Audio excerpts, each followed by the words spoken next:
প্রিয় ছাত্রছাত্রীরা, আজকে আমি নিয়ে এসেছি Bardhaman university BA third semester Bangla মেজরের একটি গুরুত্বপূর্ণ প্রশ্নের উত্তর।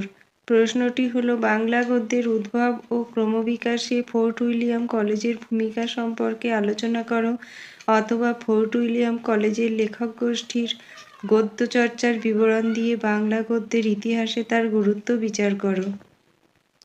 বাংলা ভাষায় গদ্য ব্যবহারের আধুনিক প্রবণতার প্রথম সার্থক পথিকৃৎ 19 শতকের নবপ্রবুদ্ধ শিক্ষা পদ্ধতি ও শিক্ষালয় ফোর্ট উইলিয়াম কলেজ।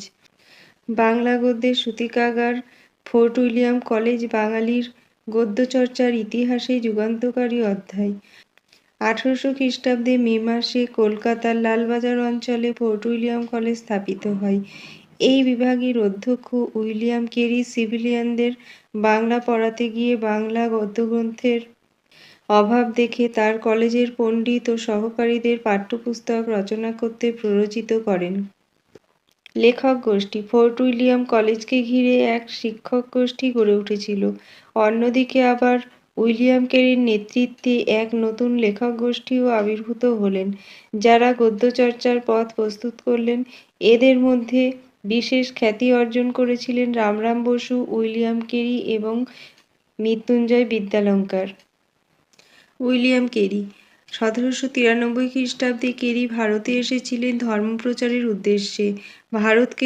ভারতবর্ষকে তিনি যথার্থই ভালোবেসেছিলেন। বাইবেলের অনুবাদক হিসেবে তার খ্যাতি ছড়িয়ে পড়েছিল। ফোর্ট উইলিয়াম কলেজে তিনি বাংলা, সংস্কৃত ও মারাঠি ভাষা বিভাগের ভার গ্রহণ করেন। এছাড়াও তার রচিত অন্যান্য গ্রন্থ a grammar of the Bengali language, কথোপকথন, ইতিহাসমালা, বাঙ্গালা ব্যাকরণ ইত্যাদি। কথোপকথন। উইলিয়াম কেরি আগে থেকেই বাংলা ভাষার সঙ্গে পরিচিত ছিলেন।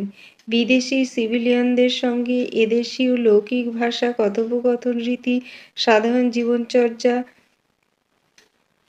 ইত্যাদির পরিচয় থাকা একান্ত আবশ্যিক বলে মনে করে তিনি কথোপকথন গ্রন্থটি রচনা করেন। এদেশে আগত ইংরেজদের স্থানীয় বা লৌকিক ভাষা শেখানোর জন্য সংলাপের মাধ্যমেই পরিকল্পিত ও রচিত হয়। ইতিহাসমালা।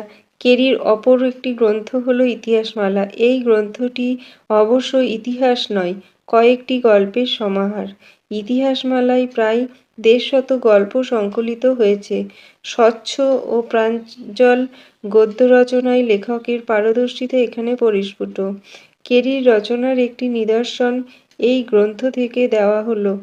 একজন ঘটক ব্রাহ্মণ অর্থাৎ বিবাহের যোজক এক বনের মধ্যে দিয়ে আসিতেছিল। সে স্থানে এক ব্যাঘ্র ঘটক ব্রাহ্মণকে মারিতে উদ্যত হইলে ব্রাহ্মণ ভীত হইয়া ক্রন্দন করিতে লাগিল। রামরাম বসু। শ্রীরামপুর মিশন থেকে তাকে ডেকে এনেছিলেন উইলিয়াম কেরি। কেরির ভাষা শিক্ষক ছিলেন রামরাম বসু, সেই জন্য তাকে কেরি সাহেবের মুন্সি বলা হয়। ফোর্ট উইলিয়াম কলেজ প্রতিষ্ঠার পর কেরি তাকে কলেজের পণ্ডিত নিযুক্ত করেছিলেন এবং কেরির নির্দেশে তিনি গ্রন্থ রচনায় প্রবৃত্ত হন। তার রচিত গ্রন্থগুলি হল রাজা প্রতাপাদিত্য চরিত্র, লিপিমালা, জ্ঞানোদয় প্রভৃতি। রাজা প্রতাপাদিত্য চরিত্র। রামরাম বসু রচিত প্রথম গ্রন্থ রাজা প্রতাপাদিত্য চরিত্র, বাংলা সাহিত্যের প্রথম মৌলিক মুদ্রিত গ্রন্থ। এই গ্রন্থে রামরাম বসু তার পূর্বপুরুষ প্রতাপাদিত্যের কথা বলেছেন ইতিহাস ও গল্পকথার আশ্রয়ে। গ্রন্থের ভাষা সহজ স্বচ্ছন্দ ছিল না, বরং অকারণ ফরাসি শব্দের প্রয়োগে তা কণ্টকিত ছিল।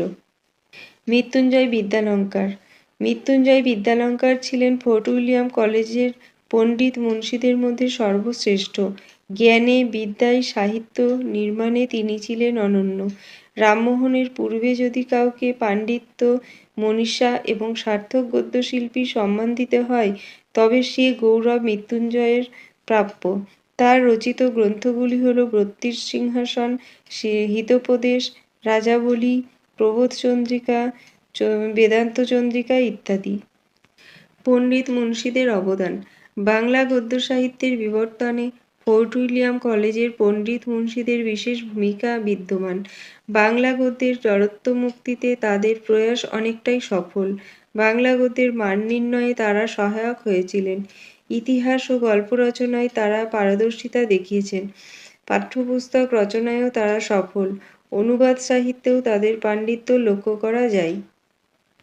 ফোর্ট উইলিয়াম কলেজের আওতায় আরও নানান পুস্তক প্রকাশিত হওয়ার সংবাদ পাওয়া যায়। সে যাই হোক, কেরি, রামরাম ও মৃত্যুঞ্জয় এরা ছিলেন এই কলেজের প্রধান তিন স্তম্ভ।